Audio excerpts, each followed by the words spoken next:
Šodien Daugavpils Olimpiskajā centrā tikās kopumā 20 komandas no visas Latgales, lai piedalītos bērnu vieglatlētikas festivāla Latgales reģionālajā posmā, ko rīko Latvijas Vieglatlētikas Savienība sadarbībā ar veikalu tīklu Maxima un Latvijas Sporta federācijas padomi.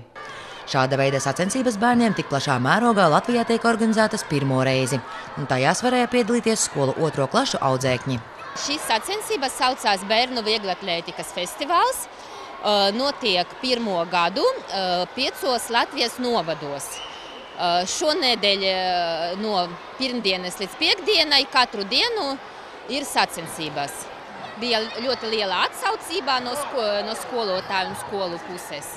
Un tad 20 komandas mums šodien piedalās. Katrā komanda 10 dalībnieki, 5 zēni, 5 meitenes. Mums ir 6 stācijas skriešanā, lēkšanā, mešanā, kā fiziskās sagatavošanas testi. Tas tā kā apļveidā katrā komanda iziet visas stācijas, piedalās visi 10 skolēni. Tas arī veicina komandas sadarbību, tā komandas garu, lai visi bērni piedalās. Pasākuma mērķis ir veicināt kustību prieku un sporta pamatu apgūšanu, skolas gaitas uzsākot, kā arī radīt bērnos sajūsmu par vieglatlētiku kā spēli.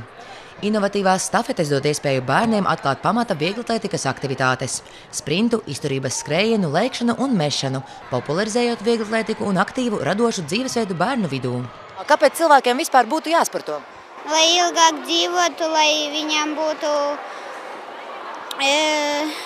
spēks un vispārējais.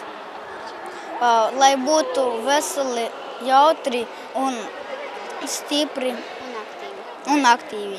Kāpēc cilvēkiem vispār būtu jāsporto, pastāstiet? Lai neslimotu un ilgāk dzīvotu. Lai būtu tieviem un skaistiem.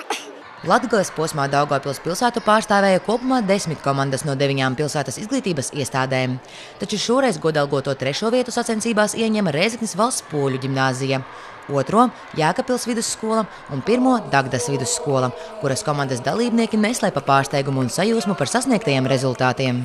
Ļoti stafetes interesantas, mēs trenējamies, jā. Patika viss, ļoti forši bija. Ļoti labi, ļoti. Tas no mazotnes viss iet. Viss ielikts būs iekšā, viss.